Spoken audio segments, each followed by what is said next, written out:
Boy placed a small marble on the floor, and to his surprise, it quickly rolled toward the balcony. His father, Pudong, immediately realized that the building might be tilting, but this was his new home, purchased just a few days ago. He quickly called the neighbors and asked them to check if their doors and windows were unusually hard to open or close. He also urged everyone to see if the entire building was leaning. However, the neighbors didn't take it seriously and brushed it off. After they left, Pudong placed the marble on the floor again. This time, though, it stayed in place. His wife also thought he was overreacting. How could a building just start tilting out of nowhere? Pudong didn't press the issue further, but that night, after a heavy rain, the entire building began to sink quietly. The residents, fast asleep, noticed nothing. The next morning, as Pudong was leaving for work, he noticed a deep crack in the previously smooth ground at the entrance of his unit. He urgently reported the situation to the property management, hoping for quick repairs, but several days passed, and the property management still hadn't taken action. Then one morning, Pudong was abruptly awakened by a violent tremor. He realized the windows in his home were cracking. When he looked outside, he was stunned. The community's roads were split open with long cracks, and residents were fleeing in panic. Once he grasped what was happening, Pudong tried to escape, but it was already too late. The ceiling collapsed, and the entire building began plunging downward. In a matter of seconds, the building fell into a massive sinkhole. Fortunately, after falling some distance, the building suddenly stopped, lodged midway. Just then,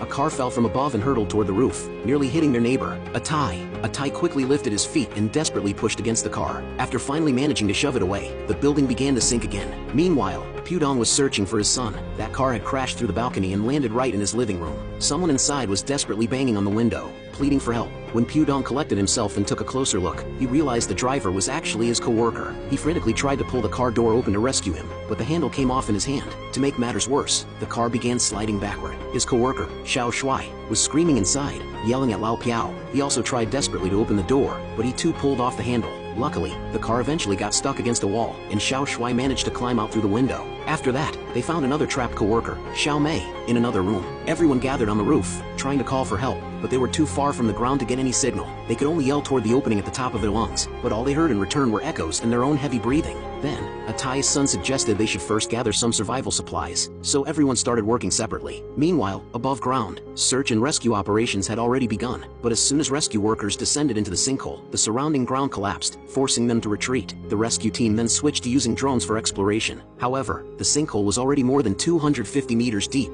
and the drone quickly lost signal and crashed. When the survivors saw the drone, their hopes were raised. One man, overcome with excitement, grabbed a device and started shouting for help loudly. Unfortunately, the sound waves triggered another collapse, and the building began sinking again. The ground tilted, and Xiao Shuai almost slid into the abyss. Xiao Mei tried to grab him but couldn't reach. In that critical moment, Xiao Mei noticed a cable hanging above. She quickly climbed upward. Suddenly, a rock tumbled down from above. Reacting swiftly, she leaped aside, narrowly avoiding it. Then she threw one end of the cable to Xiao Shuai, but the cable was old and deteriorated. The moment force was applied, it snapped and broke. Atai, who was standing at the edge helping, lost his balance and fell backward.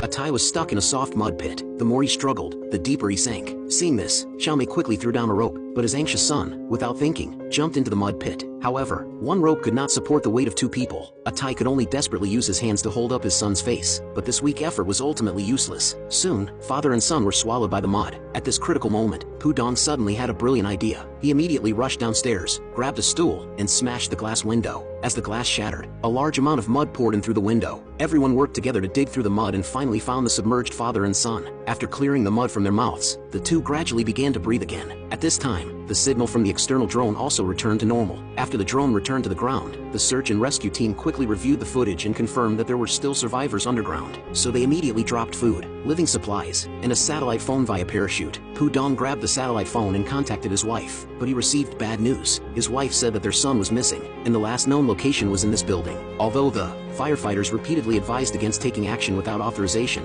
Pudong was desperate to save his son and could not just sit and wait, so they quickly found the elevator entrance. Pudong tied the rope around himself, jumped into the elevator shaft, while others above tightly held the other end of the rope. He opened the top cover, climbed into the elevator car, and struggled to pry open the elevator door. At the same time, the ground rescue team began their second round of action. Suddenly, the leaning building nearby collapsed, and debris kept falling into the deep pit. Two falling rocks hit the elevator shaft, causing the rope fixed above to come loose. Pudong below was also hit in the leg by a rock. Enduring the severe pain, he moved the rock away. He searched everywhere for his son's trail. Seeing the small cart on the ground, Pudong's heart tightened. Just then, he heard his son's call from behind. He rushed over and dug through the rubble with his bare hands. Finally, he found Shiokan hiding in a pipe. Pudong excitedly hugged his son. Then he noticed a faint candlelight diagonally above. An old woman holding a candle was sitting quietly there. Pudong climbed into the room to take her away, but the old woman insisted on staying. She wanted to guard her son who had already died. Before parting, she handed Pudong a pair of shoes and a bundle of rope. She told him to put on the shoes and carry Shiokan out. After bidding farewell with tears, Pudong carried his son and began to climb upward. At this time, rain began to fall from the sky, making each step especially difficult. He moved carefully along the outer wall, shouting loudly to his teammates above. The teammates who heard the sound quickly dug through the sand and debris on the ruins. Finally, they pulled the father and son up. After escaping danger, everyone noticed that above the hole there was another crumbling building that could collapse at any moment. Rainwater kept pouring in and soon flooded the stairs. They had to escape here as soon as possible, so they started collecting empty bottles, planning to make a simple life raft. At this moment, a tide dragged over a large yellow barrel. To save their lives, they scrambled to climb into a large barrel, but he alone chose to stay behind. Tai, suppressing his grief, quickly closed the barrel lid, letting his son inside pound and cry desperately. With tears blurring his vision, Tai bid a final farewell to his son, knowing that only by sacrificing himself could he ensure his child's survival. The flood quickly engulfed the surroundings, and the building stuck above collapsed with a roar, pressing the barrel down rapidly. As the pressure continued to build, the barrel suddenly rolled out from one side and began to float upward, but just as it reached halfway up, it got tangled in a bunch of wires. The people inside the barrel worked together to hit the barrel walls, and after several fierce impacts, the barrel finally broke free and continued to rise. Unexpectedly, the next second, it collided with a section of exposed steel bar. A thick steel bar instantly pierced through the barrel wall. Everyone pushed outward desperately, but in the cramped space, they could not exert much force. At that moment, a thumping sound came from outside the barrel. It was Tai. He was still alive. He had survived by finding an oxygen tank. At this moment, he was desperately kicking the barrel with both feet. With the combined force from inside and outside, Tai gathered all his strength for one last blow and finally succeeded in separating the barrel from the steel bar. However, water immediately gushed in through the hole, and everyone fumbled around but could not stop it no matter what. In the critical moment, Xiao Shui suddenly punched through the hole, using his own arm as a piston to barely seal the inflow.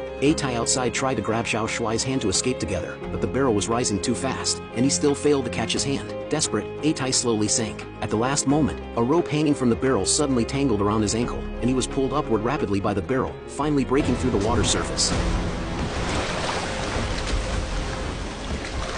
However, the barrel began to leak, and since the lid could only be opened from the outside, the people inside could do nothing about it. They saw that the water level inside had already risen past halfway. At the critical juncture, Tai's figure appeared again. He mustered the last bit of his remaining strength and lifted the lid. Almost simultaneously, the rescue personnel on the ground also spotted them through surveillance. After going through numerous dangers, they were finally rescued.